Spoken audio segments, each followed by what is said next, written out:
What's up, you guys? Welcome to this week's episode of the Just SAYIN podcast. I'm your host, Justin Martindale, and I am so ecstatic to have this week's guest. My God, where do we even start? He has an amazing podcast called Bad Dates, which I've been a part of.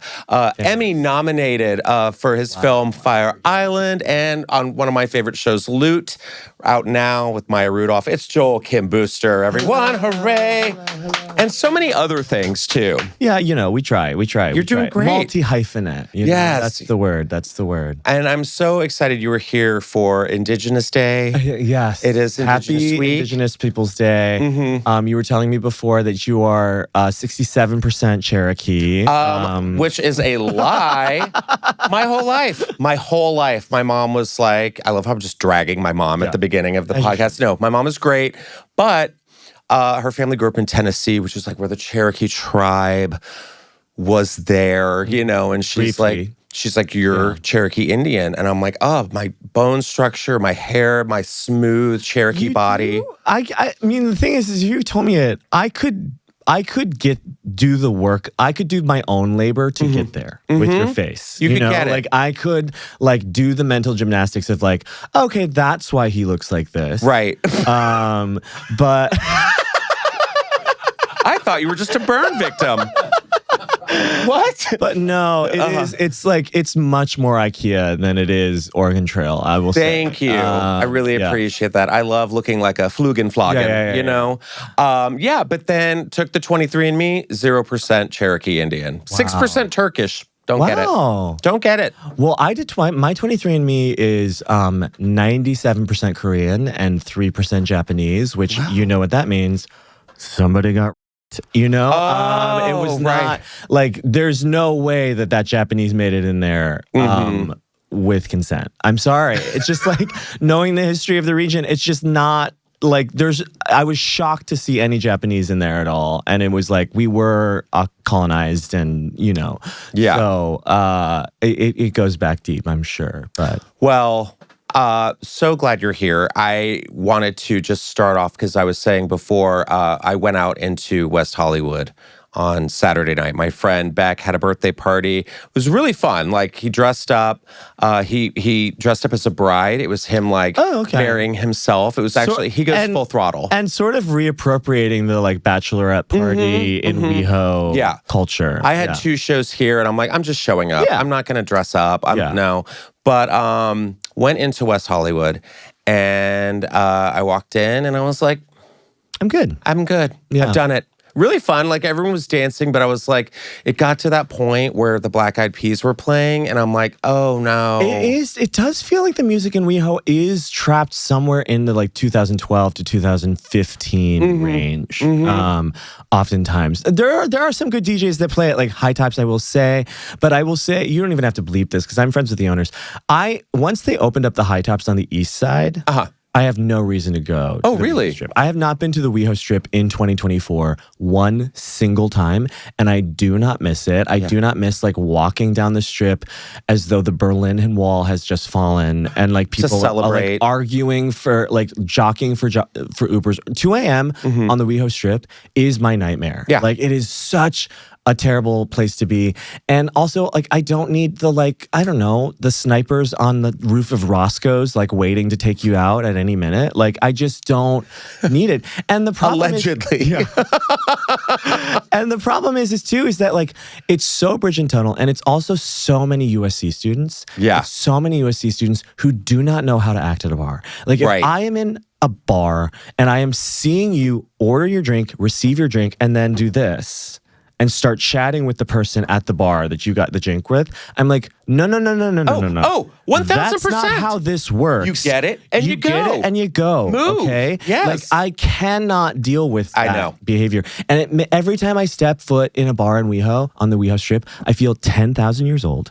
Oh. And like, it makes me feel in such a way that I'm like, I don't want to be scolding an older Gen Z kid at a bar, like that kills my night. It does not, it's not an additive to their night, Oh yeah. And it's just, so I avoid it now. I was giving uncle. Yeah. I was giving uncle. This one girl who was really, really fun. They played, I I think they played like Britney, I'm trying to remember what song, maybe One More Time, maybe, or something.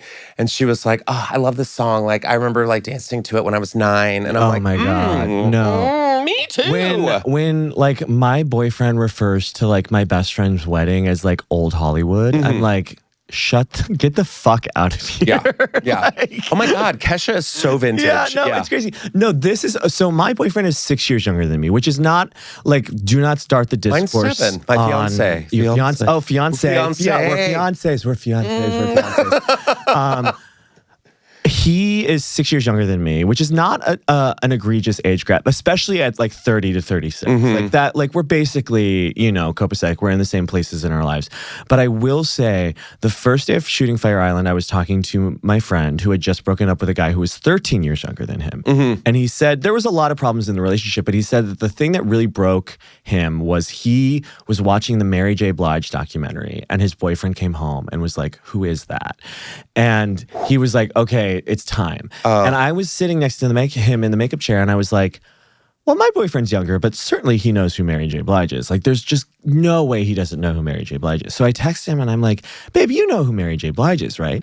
And he texts back, oh, yeah, you know that lady from the Umbrella Academy, right? Oh, no. And I was like, my boyfriend knows Mary J. Blige primarily as an actress. Wow. Not as a celebrated, historic R&B artist. Yeah, like, I bet there was a lot of holleration going on in the house. Yes, there was. I was like, I cannot believe that your first thought of Mary J. Blige is as an actress. Yeah. You're talking Mudbound? Yeah. You're talking Umbrella Academy? And the craft, the art that's how you know Mary J. Blige. And celebrate her. I actually think she is a decent actress. Like, far better than she needs to be, certainly. She didn't need to be there, but she chooses to, and it's great. But like, to not know the hits, it was really wild. He didn't. One time we were playing Celebrity Fishbowl, didn't know who Natalie Imbruglia was. Divorce. I mean, it is one of those weird age gap things where like constantly he'll be like, "Oh, do you remember that show we watched when we were growing up?" And I'm like, "Babe, I was 17." Okay, like I wasn't watching that show. I was a little too old for that show. And then there's like this stuff in the middle, like Finding Nemo. We just found out.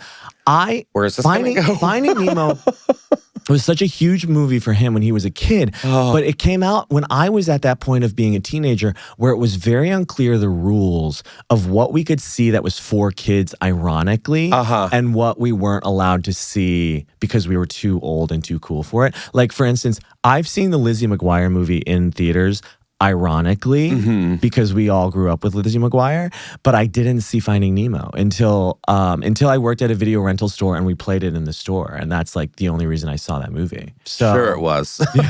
No, but it is really interesting. And for instance, like here's the thing, I can appreciate go-go dancers. Right? Yeah, of course. Who could? I love seeing them. I see what they're doing. Good for you. You're making that money. Go for it. I am so awkward. I don't want to engage. Yeah. And so people know this about me, but they like to taunt me. So people were handing me dollars, like, oh, look, that guy's looking at you. I'm like, he's doing his job. And I don't want to go up there and because then I'm like giving notes. You know what I mean? Like they're like making eye contact and they're grabbing my hand and I'm like, oh, you're sweaty and clammy. And then I'm like, you're doing great. And like, what am I saying? They don't know what you want from them. And they only have one frame of reference for what people want from them. Right. And like, you want to be very clear, like, oh no, I'm just here to support your art. I'm not here, you don't have to put my hand on your junk. Yeah. Like you don't have to do crowd work. You know what I mean? Exactly. Why am I heckling you? I'm like, so, is everything good today? Like, why am I talking? And I don't know if you've experienced this either, but as like, a fellow D-list gay celebrity, of someone who is like, straight people in an elevator in Vegas, they don't know who the fuck I am. And thank God for that. Yeah. But like people in gay bars, occasionally will be familiar with my work.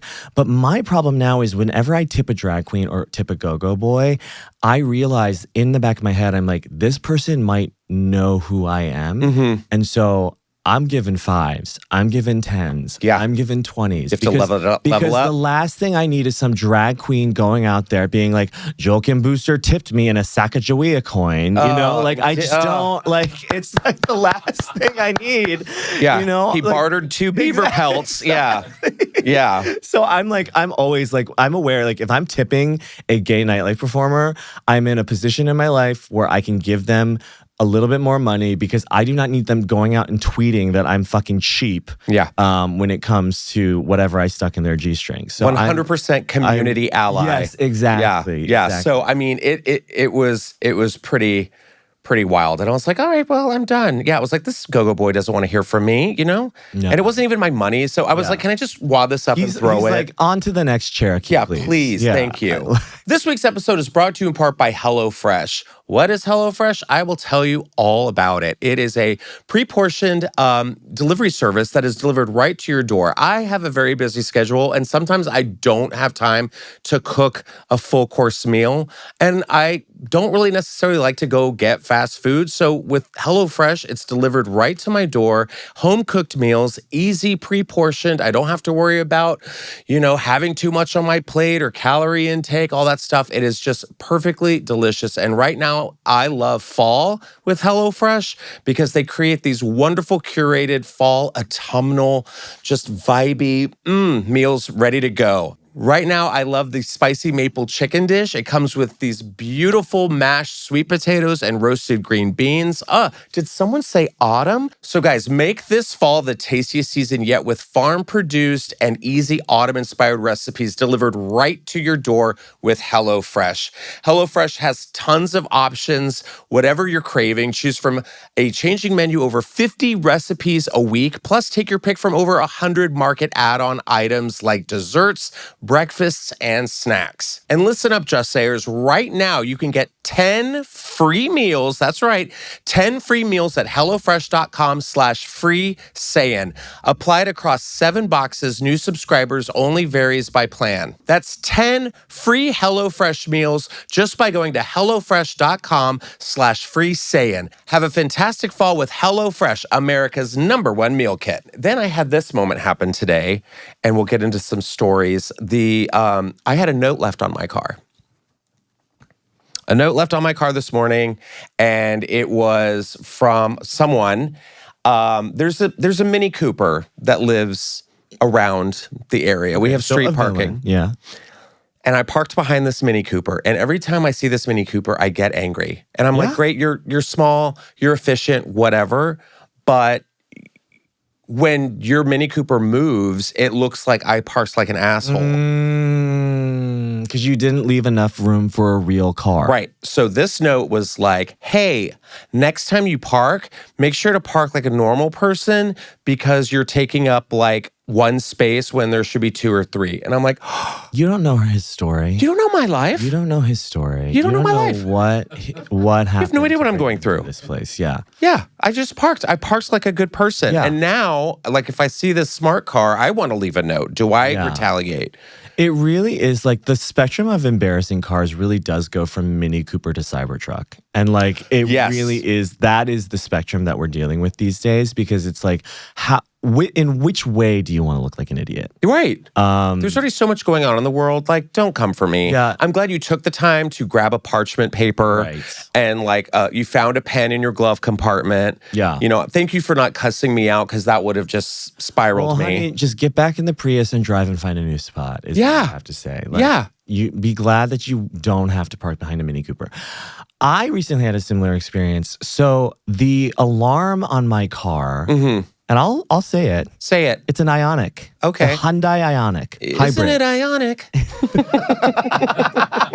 Don't you think? Why have I never thought of that? It's a real indictment of me as a comedian. Ask your fiance if he knows who Alanis Morissette is. Oh, please. God. I don't want to I don't want to open that can of worms this weekend.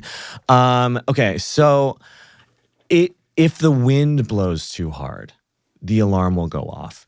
And the alarm will go off for roughly 2 minutes Okay. before it turns off on its own. Normally I'm home and I like run up to the keyboard, I like grab it and I like click it. And I have to park on the street. And it's like the hills, so the streets are narrow. And so if a big car drives by too fast, Oh, it's right. going. Sets it off, yeah. And I remember I was in New York for 9 to 10 days once.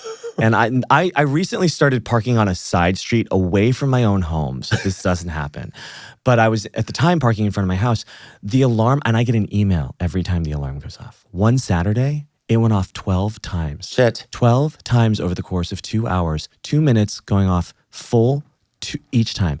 And I was like, and one of the only neighbor I'm cool with texted me, old gay guy, and was like, hey, just so you know, I think your alarm is going off a lot. Like, it's starting to, like, people are starting to get angry.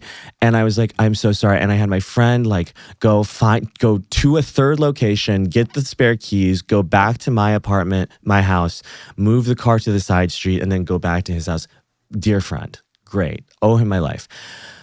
What I came back to was no less than 9 or 10 notes screaming at me. Like, what are you doing?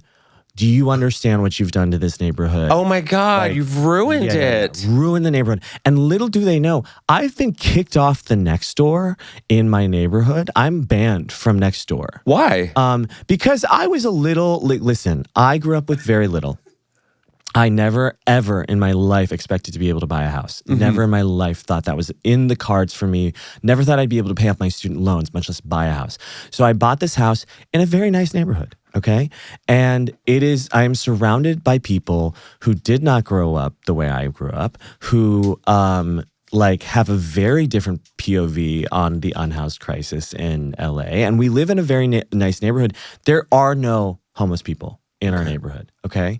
There are, now if you drive certain ways to get into the neighborhood, you might drive past an RV or a series of cars where people are currently like clearly living out of their cars. Okay. And there was always discussion about like, what are we gonna do about these disgusting unhoused people? Right. And I would jump in and be like, this is not a real problem. They have real problems. Show some fucking empathy. There are actual solutions to this that do not involve calling the police, because guess what? The police are just going to move them to someone else's neighborhood. Because you're complaining. And then their next door is going to go off. And then so on and so on and so on the cycle.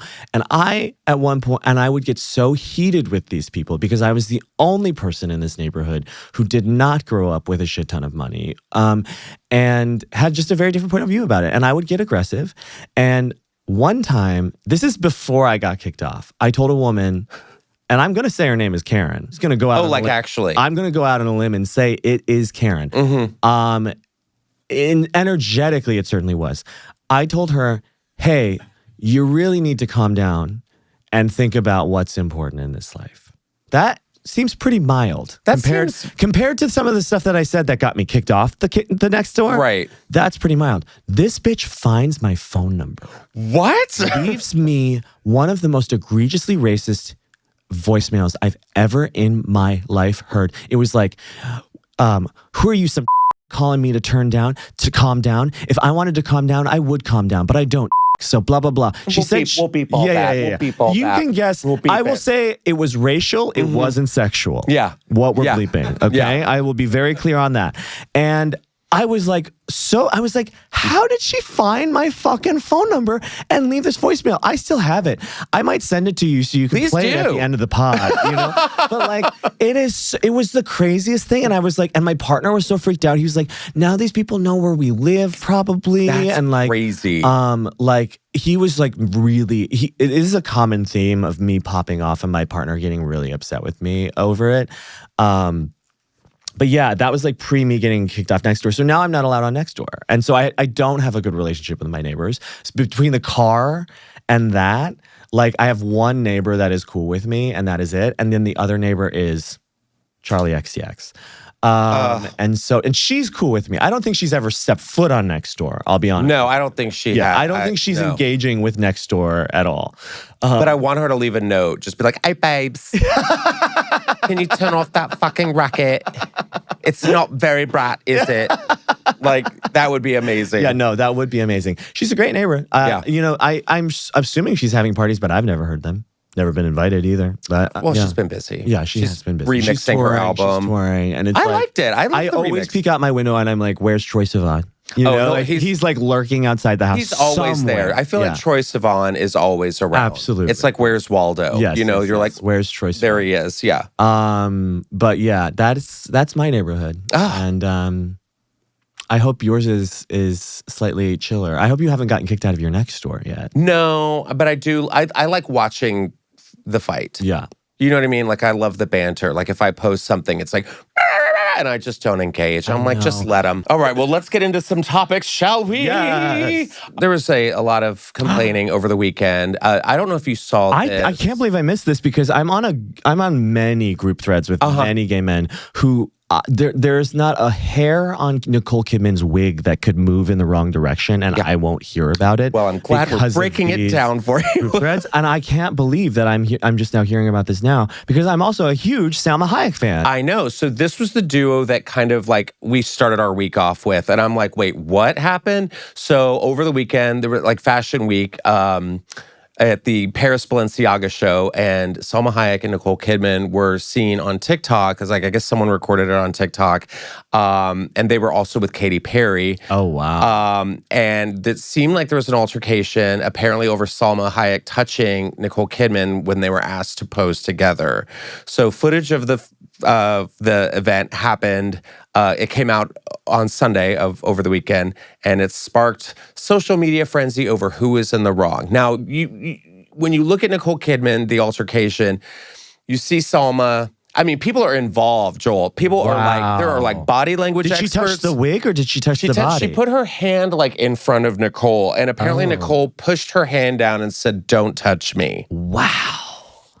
I know. And then Katy Perry. This isn't a rando. This is Salma fucking Hayek. But it's also fucking Nicole Kidman. This is that's true. And then Katy Perry next to her feeling like a plastic bag. Well, and the last person you want to try to de-escalate a situation in that regard is Katy Perry. Yeah, Katy Perry was just there looking wet. At all. She's just looking, she's in her wet era. She's so wet. Always looking wet. Like dry hair. And I don't know if this is gay stylists doing this to women. But like there is something that is happening where like you really can tell when like a stylist is a gay man, a woman, or a straight man, because especially I go back to Miley Cyrus at this most recent Grammys. You know she was dressed by gay men because you can tell when a woman is dressed to look hot to a gay man versus hot to a straight man. Yeah. And like you can always tell when they are like, this is my Barbie and she's going to look hot to me, a gay man, and have no consideration for the male gaze. She was not giving Barbie. She was giving Barbarella. Oh, okay. Like, I mean, Miley was like full on Jane Fonda, like glamazon. Yes. Incredible. Yeah. I mean, I was horny. Yeah. You know? And I think that is very telling. Yes, you know? yes. And I feel like it's very, I don't know. I think it does straight women a disservice because I feel like they just go, well, this is what like the Kardashians are doing. So just throw like a whole bunch of like gel in my hair. I'm watching the footage. And let me go. Yeah. Yeah. So she walks off and she's like, don't touch me. And Salma looks like a bomb has gone off, like inside. Oh yeah. Like, she's holding it together. Yeah. And Katie's, I mean, look, what, Katie, come on. Katie looking like Charlie X. Katie is trying. Katie's trying musically and also visually to look more and more like Charlie XCX. And it's just, I think, and that translated to wet. But that's so it is interesting, but like, I'm sorry. I think it was a body language thing. If somebody was like grabbing me to like take a picture, it's like this weekend when we had our show and Van came in and was like, can I take a picture of you guys? And we were like, sure.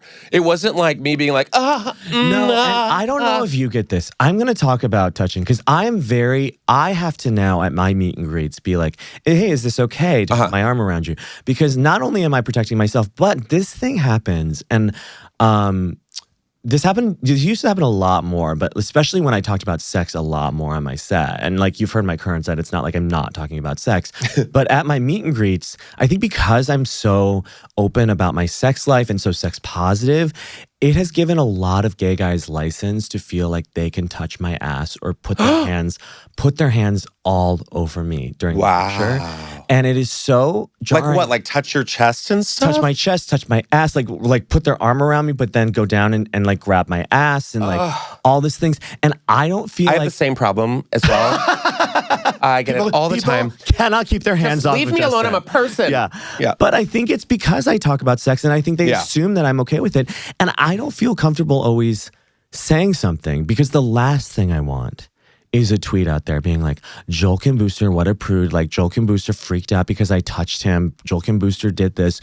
Or if it's like someone that like thinks that maybe I did it because I'm not attracted to them, you know, being like, Joel Kim Booster thinks I'm hideous and wouldn't let me grope him at the meet and greet and stuff like that. And it's just like, it's so...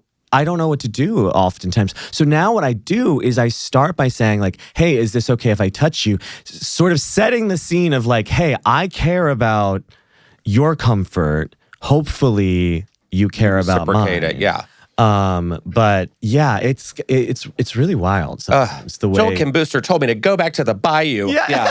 It's like, he said, beat it, bog. And I just like, I think my persona on stage is very like, I am hot and blah, blah, blah. It used to be. I mean, that's the idea. I mean, you impression take good pictures, I will say. Yes, you've worked hard for it, too. Like, people assume that I don't know, that I'd be an asshole about it. But it's just like, put your arm around me, sure. Like, let's hug. I don't care. But like, get your hand out of my fucking pants, you weirdo. Like, that is weird. Well, it's going over to the straights now, because I don't know if you saw this over the weekend. The Dodgers have gone viral for their playoff game where they bump dongs. We're just bumping dongs now. Did this happen more than once? Because I was watching part of the game. I missed all of this. I know. I missed it as well because I don't watch baseball. But then this clip came up and I watched it about 11 times. They're getting really comfortable. Yeah, so this was against the San Diego Padres. Oh, God, I can't believe I just said that. Yeah, and they just went up and... yoink. Okay, here's the thing, though. Nothing sensual about it. Nothing sensual at all. In fact, a little violent. I would walk away if I didn't know that they were probably wearing cups. They're wearing cups. Yeah. You could probably hear the smack of the cup, too. Oh, yeah. In it. Like, it wasn't like a body roll. If it was like a body roll I'd be like we'd be jerking to it to this day. But like that feels like an instinct that they had to chest bump. Yeah. And it went horribly wrong. Well, and it's also, I was trying to remember where I saw this, because I was like, didn't someone like do like boob, what are they called? Chest bump? Chest bump, like a boob bump. Like, I was like, where have I seen a boob bump? And it was on Will and Grace with Jack and Karen, where they do that, you know? Yeah. And I was like, okay, no one was like, oh my God, but people were like outraged. They're like, this is the gayest thing I've ever seen in baseball. And I'm like, yeah, I've just never seen it before. Like, but meanwhile, they've been all over each other's asses since the beginning of the game. And I'm sorry, but baseball players, they're hot. Are you serious? You don't think so? I think they're some of the ugliest of the professional sports players. Wow. I will say this. There are certain exceptions to that rule, of course. But listen, let's be real here. They're the least athletic of all of the sports. What? They run fast. They run fast for seconds. For seconds they run. Jump and catch. They sprint to catch the ball, and then they throw it. And then, yes, they need the arm strength, they need the follow through, etc. They're not unathletic, I'm saying. But like, they're not running up and down the court like basketball players. Oh, no. They're not getting the kind of cardio that they're getting in basketball or even football. They're not doing the weight training that football players are. They're not doing the constant running that soccer players are. Like that lean little, like none of them have the V. Okay. Some of them have the V. But some of them also have like big legs and butt. No, and I think that's the thing, is that like they're actually perfect for this era right now where we're like the pre-bear hotness. Like, because I do think a lot, like, you know, it's this famous meme that like gets circulated every 3 months. I think I see it's that meme of the guy with the girlfriend who's like looking. Oh yes, at the other everywhere. And every gay guy thinks they're the first person to say like, actually, I like a little belly instead of abs. And it's like, yeah, we know. We've been hearing this for the last 2 years, using the same meme ad nauseum. We get it. All bodies are beautiful. And in fact, sometimes like a guy who is like still like, you can tell the muscle is under there. Yeah. Reads as more masculine So of course we're going to think he's hotter than the guy who is on a cycle at equinox every day. Yeah. You know? But also everyone gets older. You know what I mean? No, No, they don't? no. You don't think everyone gets older? I haven't. So, yeah.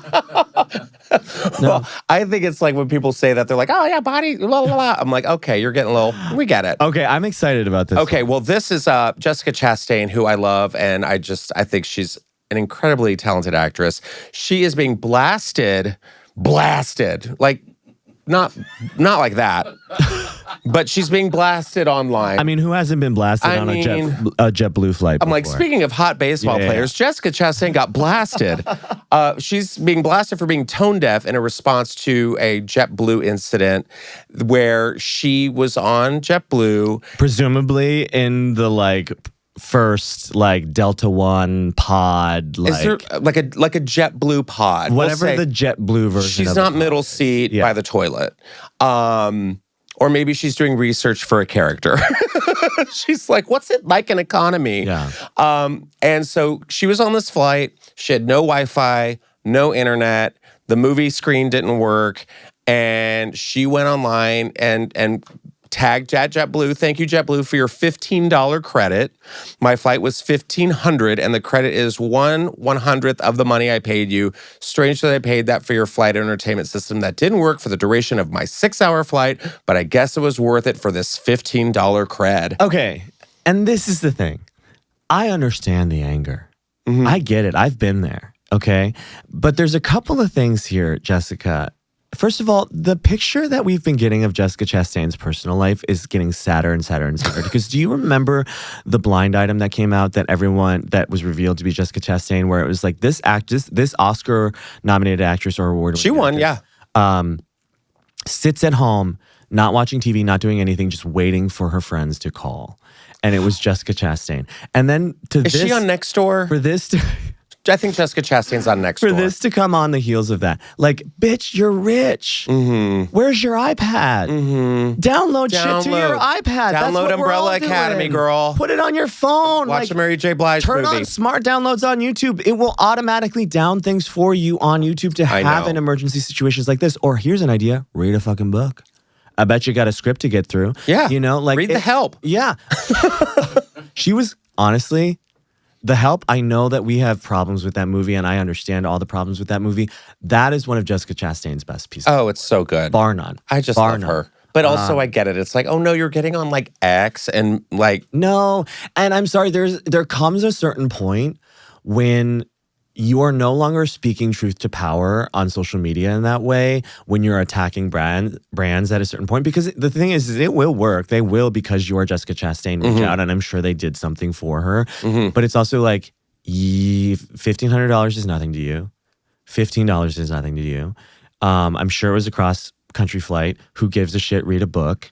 Like, sit with your thoughts, Jessica Chastain. Like, well, yeah, and it's also coming off of, a hurricane. A devastating hurricane. There's like so much going on. And you're like, really? $15? I am a very staunch believer, and I'm not even on Twitter anymore, thank God, but like, when I do message brands for the most part now, I will say I only use it for good. Like, the number of times I've shouted out the Dunkin' Donuts in Terminal 4 in JFK, almost every single time when I had Twitter, I would tweet out and I'd be like, Gina at the Dunkin' Donuts in Terminal 4 had a line to deal with, and boy, did she take care of all of us above and beyond. I hope they're all getting healthcare, and like it's this thing. And I remember I actually went back and forth with whatever 21-year-old is running the Dunkin' Donuts social media account, and they were like, yes, we take such good of our employees. We'll make sure to pass on the message to Nina. And I was like, okay, but are you giving them healthcare? Yeah, at Dunkin' Donuts. That was the answer. That was the question that I wanted to know. These people deserve health care because they are putting up with the most nightmarish people in the most stressful moments of their lives on their way to a flight who just want a Dunkin' Donuts. Yeah. And these people handled it with aplomb, and they deserve health care for that. I agree. Very important. But I think it's much chicer to use social media, even as like a very minor celebrity with a very small following. I am now at the point where it's like, it's so tacky to try and get free shit out of an airline You know, like unless it's like really egregious, unless I've witnessed something racist. You know, it's hot to earn your miles. Yeah. Earning miles, hot. And also, babe, why are you flying JetBlue? I don't want to say anything, but yeah, I get it. Well, here we go. She doesn't have to take JetBlue because there is now a hypersonic jet that could slash the time from New York to London for under 1 hour. Okay. And they also don't have Wi-Fi or internet, and no entertainment. for Jessica. But I don't know. Is this just this is just a model, I guess? It's being... Yeah, and when are we getting this? And here's an idea. Here's a fucking idea. Someone who just got back from Asia. Yeah. How about high-speed fucking rail first, okay? Something. Because you travel to Asia. You travel to anywhere in Asia. And the infrastructure there is humiliating. It's humiliating to me as an American. Like, I should be able to get from LA to San Francisco in an hour. Easily. Tops. I should be able to commute to my job in San Francisco on high-speed rail. And the fact that we haven't gotten there yet is humiliating. Oh, there needs to be a metro line in West Hollywood. It blows my mind. No, the public transit. If I want to take the public transportation here, I have to go all the way to Hollywood and Highland. They're building one down off of like Wilshire or something, but I'm like, okay. But I'm like, there's nothing in between. Well, and here's my favorite party fact about LA is that in the 40s and 50s, LA had the most state-of-the-art public transit system in the world. People would come from all over the world to experience our public transit and look at it and study it and try to model their own based off of ours. And if you look at pictures of it, it's actually really cool looking. It looks like Jetsons-style futurism, like what their idea of what the future would look like. And then a business conglomerate that owned a tire company, a gas company, and a car company bought it all up, shut it all down, and said, we're going to make LA the first car-based city in the world. And boy, did it fucking work. Yeah. And now it takes me an hour to get to fucking Santa Monica from Hollywood. I'm like, I just want to know like how fast that, like, is my face going to just flap? Like, I'm like, shit. Like, it's insane. But I feel like the new skin, I don't know if you've noticed it since you've hit your 30s, but like there's like flapping skin that I never even noticed before. That was not flapping in the wind before. And it's happening now. You hate to see it. I don't even, where? It would. You don't have to point it out. It literally would have to be on the giant drop for you to notice. Yeah, just But high speeds. But to answer your question, what LA would look like in the future, Elon Musk has introduced Optimus robots that could come to your house. He's also introduced a taxi. Also what else was it? It was it was like a bus. Yeah, it was like an autonomous bus, like a party bus. That's what I need, because every time I've taken the bus in LA, I've been racially attacked in some way or another. And what I need is that experience, but with even less oversight. They do have what are those called? The cars? Waymo. I've been in a Waymo. I have not. I'm not there yet. I don't love it. I'm not there yet. I don't love it. And another Waymo, while I was in a Waymo, this was in San Francisco, so like the world capital of Waymos. Yeah. Almost hit us because it was going down a street that was too narrow and the computer couldn't figure out what to do. No. And it was like, this technology is not, it's not far enough. I'm not there yet. It's crazy. So these robots came out and they can talk, they can like water your plants, they can, do household chores, all this stuff. And it's kind of crazy because it's nuts seeing all this technology, because I feel like now I'm at the age where someone who would have seen the first microwave would have been invented, and they're like, what? That's the devil's oven, right. Or like whatever. But it is crazy, because I'm like, we're going to get to that point where these things are going to be like walking around. We're going to have like the self-driving car. I still see people just like taking pictures of it. The fundamental problem of this is that we have already created the gig economy in the last 10 or 20 years, which has replaced so many industries and is paying people so much farther below a living wage, like Uber drivers and food delivery drivers, et cetera, et cetera, et cetera. And now they're trying to replace that meager gig economy that we created to replace the stuff that was like actually making people money. And now we want to replace that with these fucking Bobo robots. Like, it is kind of weird. I'm sorry, but like unless we're doing UBI, it doesn't make sense. Like where are people going to work? What are people going to do? Well, like, here's the gag of it all. Over the weekend, people were discovering that the robots that were talking and moving, like this guy, this is like the robot. Hate him. It was actors behind the scenes talking for the robots. They're still employed. Isn't that nuts? And also the director of iRobot was like, Tesla's just stealing our designs from the movie. You know this famous story about Elon. This is the thing about Elon, is that he's such a fucking idiot. I'm so sorry. If he didn't have the money, he wouldn't be able to buy these companies that are staffed by people that are making genius inventions, and then he gets to take the credit for it. When Iron Man came out, the Marvel movie, and like there's all of this like technology of him like moving screens like around with his hand that are like 3D or whatever. Elon at some point was like, yeah, we can do that. And then the press just that, came into, and then went to his team and were like, drop everything, you have to create this technology.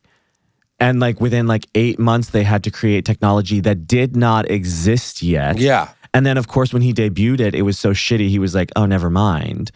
And it was like, yeah, no shit. Like that's some fucking movie, dude. Like, what is wrong with you? It's so crazy. And then you see him like jumping up at like rallies and shit. And you're like, okay, relax. And you know what I think it is? I've been saying this, and I'll go on record or saying this. I know you have a lot of gay listenership. It's the trend. It's the steroids. I really do think. The steroids? Trend. Oh. In particular. It's one of the things that you stack in a cycle of steroids, and it's the worst one. If you do too much of it, it will make you go crazy. I have so many friends.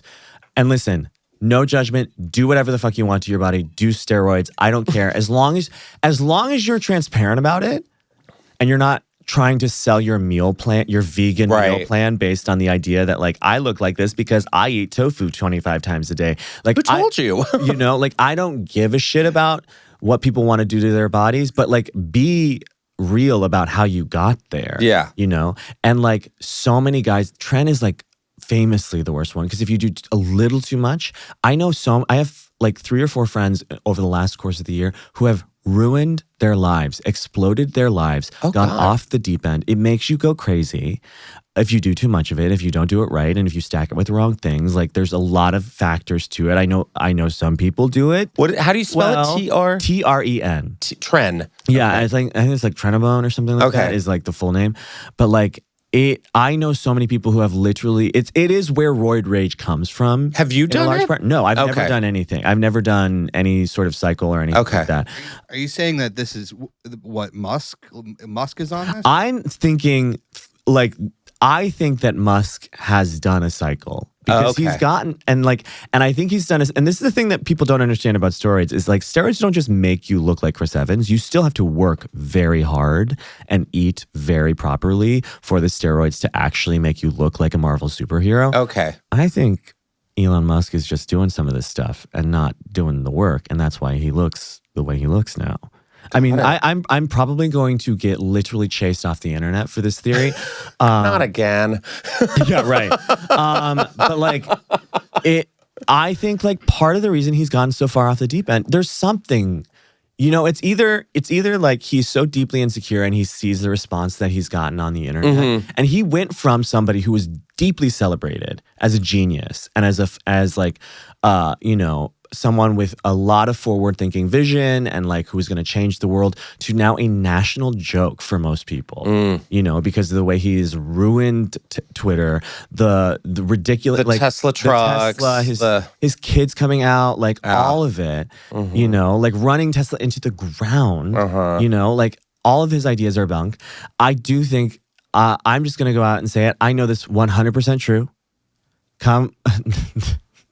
We might have to cut this out because I don't want to get sued. But I'm just saying, I think there's something going on there that makes it like the way he's reactive, the way he's so angry, the way, you know, he has been so defensive over a lot of the critiques that he's gotten. Little anger issues. Maybe he's just rich and crazy. Yeah. You know, maybe he's just rich and crazy. But that's part of my theory about it. But all right.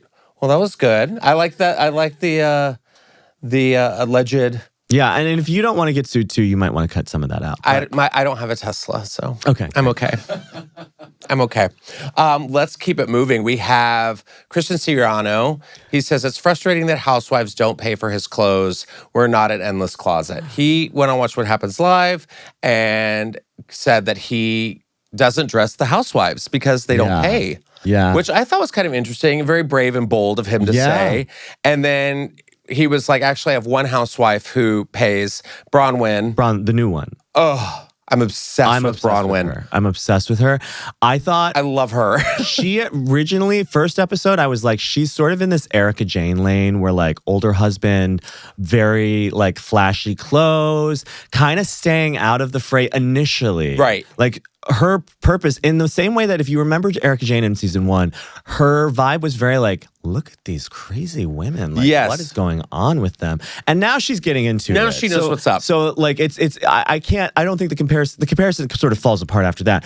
But I'm really into her. And I love her too. Earning that snowflake. And she's so funny. Like the couture hot dog costume. Yes, I'm like, yes. And I love Mary that was like, the heart was fashion. This is costume. I mean, it wasn't couture fashion week, Mary. Yeah, like, I don't, well, and the other thing is like, I don't know that Mary's the one that I'm trusting with fashion advice. I mean, we've seen her house. We've seen what she wears. Yeah. Like, I will say I'm so glad that she is like locked in this season. She's fun. She's having fun. She's participating. Somebody had a talk and was like, bitch, get out of the van, put down the fish fillet and get on that zip line. Okay? Like that is like, if you want check, if you want the check, then you got to show up.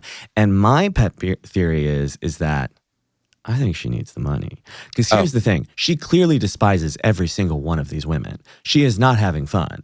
You know, like her pretending to like Whitney, you could see the pain behind her eyes. And so I really, and we've seen clips of her church. I do know that like, if you go down the Reddit rabbit hole about her church, you'll find some disturbing things. It's a whole true crime podcast.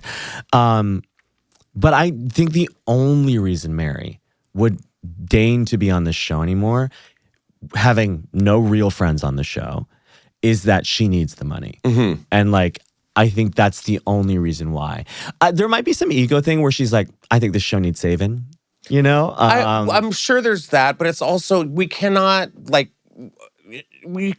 not say that she's just so damn funny. Like seeing her tasting Miller High Life and being like, oh, it's champagne and beers. And that's the thing about Mary is whenever you think she's going to zig, she zags. You cannot predict her. I will say, I've been on record as saying this. I think she is dangerous. I think that she is maybe possible.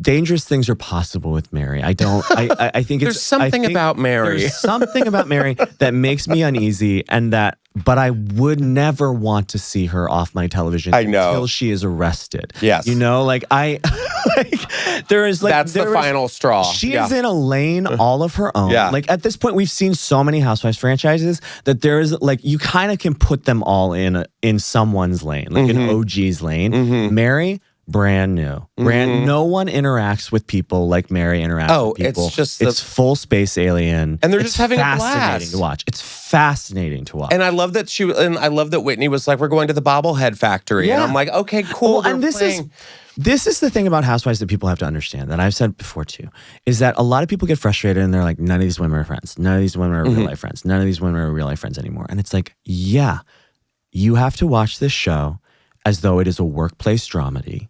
Okay. And all of these women are thrown together, clocking in and out of the drama factory. It's as though they work at a Quiznos. And when you work at a Quiznos, you of course, no, they're still around. You gravitate towards the people that you vibe with the most, but you're not friends with them. You're work friends with them. Yeah. Okay. You're forced to be around them. So of course you are going to find and make alliances with the people that you can put up with the most at the Quiznos.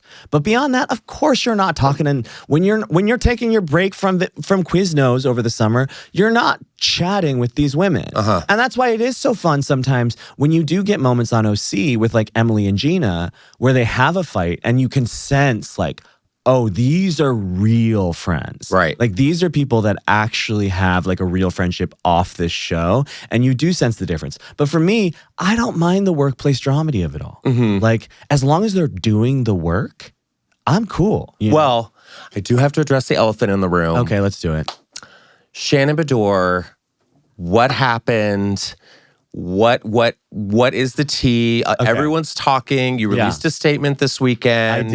I did, and I wasn't. And I will say that Bravo was like, okay, I have to be very careful here because I don't want to like stir it up again. Like the statement was very much like me putting a bow on it, and like before we have to do press together. I also sent an email to Shannon apologizing directly to her. Okay, good. Just and like let her know like, hey, I'm not expecting a response or forgiveness. I just also want to say like when we have to be together for press, like whatever boundary you set up, I'm cool. Like this is done for me. I hope it's done for you. Bravo was very much of the mind like, this is over for us. Like, we don't actually care about this anymore. Like, we will maybe have to address it during press, but like, the Housewives news cycle moves so fast. Oh, of course. That by like 2 days later, they were like, oh, we don't think you have to address this at all. Like, this is done. Like, yeah, well, I think Shannon went on and Andy was like, okay. Well, and then that's the thing is that I knew she was going on Watch What Happens Live. And I was like, I should have something prepared to say. Because, and I will say this too, like, as much as they were telling me, like, you don't have to say anything, you don't have to say anything, you don't have to say anything. Listen, as much as like the onset conflict and some of the behavior that I witnessed drove me to that place to say those things, I do not, like I said in my statement, like, I don't believe that. It was so hyperbolic. It was so over the top. It made me look crazy. I understand that.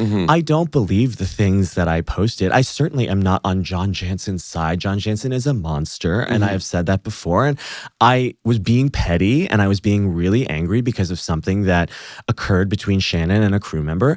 And I wanted people to know that I was sorry for that. Like, Shannon and like, listen, say what you like, listen, they were all housewives. They said shit to me. Like, it's water off a duck's back. I don't care how you treat me.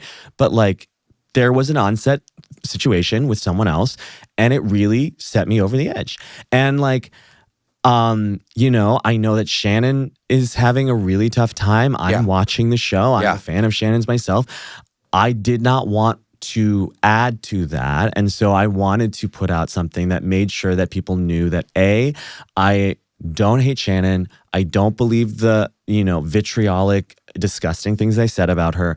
And I want her to be able to move forward. I wait, and part of the reason we waited until we did is because I wanted it to be after the reunion. I did not want this to be like pressing for her. Right. I know it was going to be a stressful reunion for her, whatever. So I said all that. Bravo was like, okay, if she mentioned you on Watch What Happens Live, then go ahead and say something. Okay. If she doesn't, then let's just wait until press. And I was like, she said, she mentioned me on Watch What Happens Live. And Andy, to his credit, who told me prior to this, he's like, I'm not going to bring it up on the show. I'm not going to let her bring it up on the show. But I was like, it's a live show, Andy. And this is like sort of in the news. Like, I'm sure it will come up in some form or fashion. And so it did release a statement. And now, like, you know, I just hope like the show is going to be so good. Yeah. The show is going to be so good. And my deepest regret, other than the, you know, vitriol with which I expressed my anger in that moment, is that I don't want this to become the overarching narrative of our show, because the show itself is going to be so fucking good. Yeah. And I just want people to watch the show. And I want people, hopefully by the time it premieres, probably in the spring, like, because of the apology, because of all this, like, people will have time to just get over it. I think they will. And like be able to watch the show and enjoy the show. And like, the fact is like, people who are like, they're going to reshoot the show without Joel. That's not happening. No. Like, that's not happening. Like, I'm going to be a part of the show. It's, you know, it is what it is. But like, I'm glad you reached out and said something. I wanted to make sure that, and I wanted to make sure that I not only just did it publicly so that like that was out there, but so that people knew I was apologetic, but also to Shannon to make sure that it didn't just seem like I was like, you know, Instagramming it and then like not reaching out to her, and also and being a little bit more personal about like what happened, why it happened, and like why it pushed me to where it was, and hopefully giving her more context for where I was at with that and why, you know, et cetera, et cetera. Yeah. Well, I think honestly too, like it's still so fresh, but I feel like at the same time, some time has passed, and you're probably getting like, oh, it's a little too late for an apology, which I don't think it's ever too late for an apology. No. There's not a time stamp on apologies. Like, you have a minute to like sit back, think, reflect, be like, you know what, I'm owning up to this mistake or owning up to my own actions. I will, and we'll make amends in private. Yeah. But I am glad that you are comfortable with talking about it. Yeah, and again, like, there's like a lot of stuff they don't want me talking about. Yeah, that's fine. No. But the thing is that like ultimately for me, like, yes, people were like, oh, it's like 2 weeks later. Who cares? Peacock is making him do this, and it's like actually, in fact, Bravo and Peacock would have rather I said nothing. But for me, it was like, I knew that the end of the season was coming. I knew how stressed she was out about the end of the season because I talked to her about how stressed she was out about the season. Yeah. I knew the reunion was going to be a shit show for her in a lot of ways. And and like part of me needed a minute to like figure out like, what I was sorry for, what I felt, was still strongly about. And like, I wanted to give it enough time so that we weren't relitigating it while she was also trying to fend off Tamra and Alexis at the same time. Of course. And so now that's all over. She went on Watch What Happens Live. I hope that it's done. I hope that it's like, we can move forward. And like, I don't think we're going to be hugging on the red carpet of Love Hotel anytime soon. But I just wanted her to know that like, I understand my wrong part in it, and like whether or not she takes anything beyond that away is her business, and that's where we're leaving it. Well, good. I appreciate that. Yeah, very nice. Oh, wow. Wow. Watch What Happens. The conspiracy theories, I will say, like, my DMs are a nightmare for obvious reasons, and punishment fits the crime, certainly. But the conspiracy theories that have come out about why I would do what I did are so funny to me. Because there were like a lot of like, Andy put him up to this to drum up attention about the show, which he did not.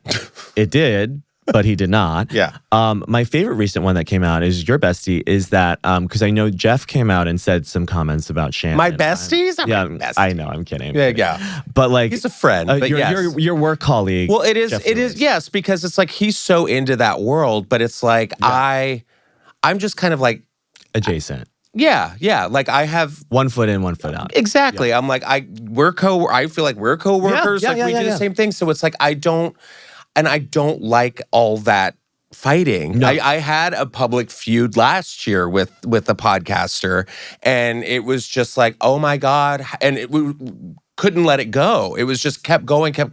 Every now and then it was still going because there was never an apology. There was never like a conversation. There was no, let's meet up for lunch. There was no email. It's just still out in the void. And it's just, I get it. I totally get it. I'm like, at least you guys owned up to it and apologized. But like, people were like, after Jeff said what he did, they were like, oh, what did Jeff, he say? I don't know. He said something. He was like, I believe Joel because Shannon was not in a good place before she left for that show or something like that. I again, don't want to relitigate it. Right.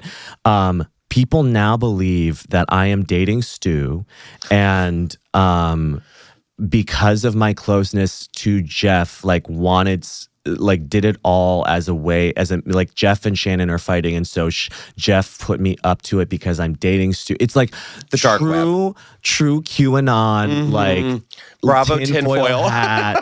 Like, these people can't just believe that there was like Bravo bunkers. Yeah. And I think it's partially because like I am and this, the shittiest part about this for me has been like, I'm someone who has been extremely open about my mental health and about being bipolar and like being on and off my meds and all of these things. And like people being like attributing it to that and being like, somebody's having their Lindsay Lohan moment. Oh, he's insane. Oh, he's fucking off. He snapped. He snapped. All this stuff.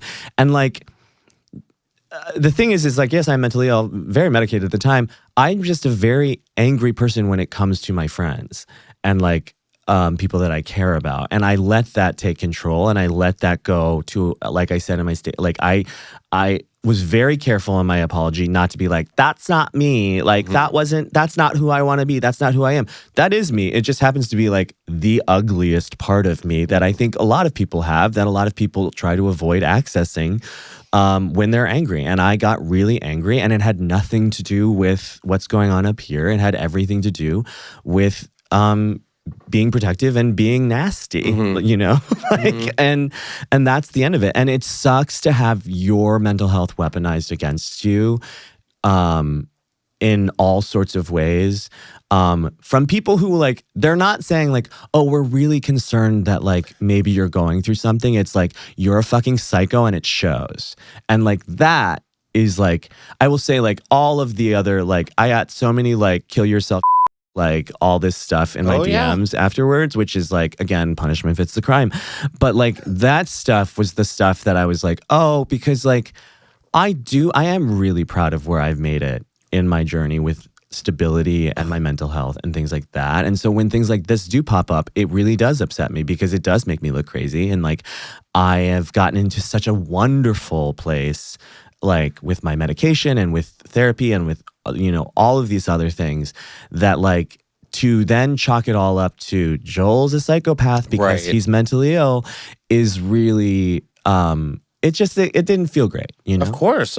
You're just kind of like, because then it catches on like a wildfire, and you're like, well, great, now everyone has this persona of and me. like, and the thing is like, I like, you know, kill yourself doesn't feel great either, but like at the end of the day, it's so over the top and so far away from like what I would ever take seriously. But when people are like, I'm a mental health expert and I can clearly tell that he was going through a manic episode at the time, and he was clearly manic in the weeks leading up to this. They're self-diagnosing. Yeah, they're diagnosing me from afar. Yeah. It's like, no, like the Abilify was flowing. Like, you know, I was just, you know, that angry. And yeah, so. Well, I appreciate the honesty. And yeah, I mean, you heard it first. He's fine. Yeah, I'm great. I'm very excited. Are you a big Halloween person? I fucking hate Halloween. You hate it? I fucking hate it. And it is like, it is even... Hello, darkness, my old friend. And it has become exponentially worse being in a relationship because now not baseball, only... he hates Halloween. He's doing great, though. Yeah.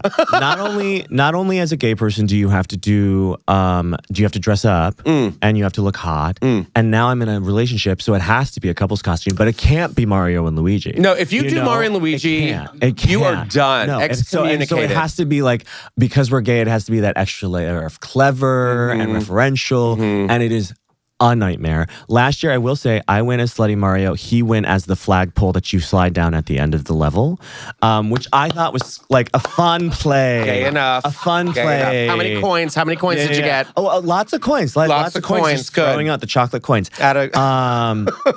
And this year will be a par for Halloween. I'll be in Toronto on tour, and so we're trying to find like fun, like what would be a fun, clever couple's costume where one of us is missing. And I was like, babe, you got to go as Amazing Amy, and I'll go as Ben Affleck. Because I hate dressing up. I hate it. I hate theme parties. I hate dressing up. I wish I could be one of those people who's like, I dress up for work every day, and that's why. But it's like, I'm wearing Zara on Loot. You know, it's like no. let's not pretend that I'm like dressing up in like full prosthetics every day, and that's why I hate Halloween. I just don't like Halloween. And there's just a lot of pressure. Yeah. You know? Well, we have some ideas for you. Oh. I feel, you know, Halloween is a very like sexy, slutty time and for the community. So here we have some ideas. Here we have our first costume, which is Pikachu. If you want to go for that Pokemon on the go, but with a dark side. Yeah.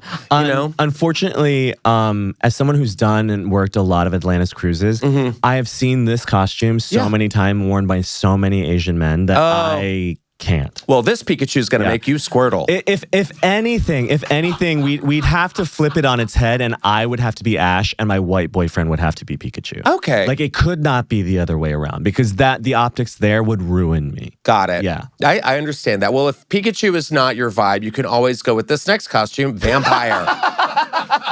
This is Vampire. So if you want maybe to bang for some fang, Vampire is a good option to go with. Just throwing some fangs, maybe light foundation. I hate fangs. One time I went to a vampire themed party and I really didn't want to dress up like full vampire. So I just put in the teeth and I had a soccer costume and I got to the front door and they were being very strict and they were like, you have to be dressed up as a vampire to come in here. And I went, I'm a soccer player that was recently turned into a vampire. Buffy the Vampire Extra. Yeah, exactly. Yes. And they were like, okay, fine, go in.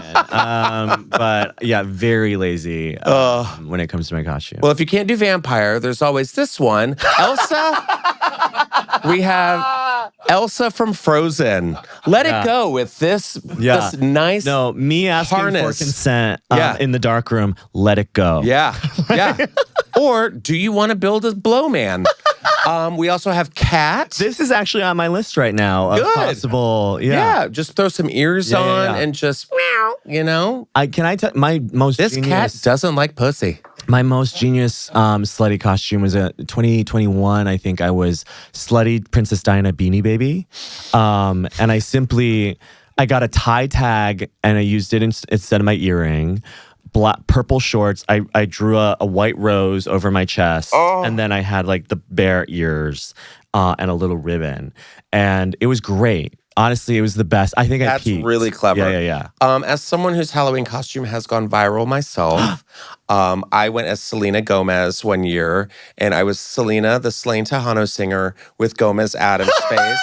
With thing on my shoulder. That is such a brilliant like drag race before after. Oh, people were like, well. shit. Like Land even said, he was like, I knew this costume before I even knew you. And I was like, legendary. Yeah, we'll figure it out. And then we have Willy Wonka for the chocolate maker with the dark side. Okay. Or a milk chocolate side. I don't know. Yeah. And then a fun little layer on top of like, open it up, see if you got the golden ticket. Yeah, you know? yeah. And or it's like, you could have the like backside and be like, check out my Oompa Loompa. You know what I mean? Absolutely. Depending on the time of the night, it'd be more like, check out my chocolate river. Absolutely. Let me tell you something. Let me tell you something. The schnozberries taste like schnozberries. Let's be clear. Augustus, no. Oh, well, those were some of our favorite Halloween costumes. I love them all. I love them all. Just get creative, you know? I'm probably not going to be wearing any of these, but it was What are you? Do you know what you're going to do? I don't know. We have a couple ideas. Evan likes to dress up, and you know he's cute and everything. And I like to cover up. I like to be the scary costume. I've been the nun. I've been like just a creepy person with a scary face on, running after people. But I think this year I kind of want to dress up as a Bigfoot.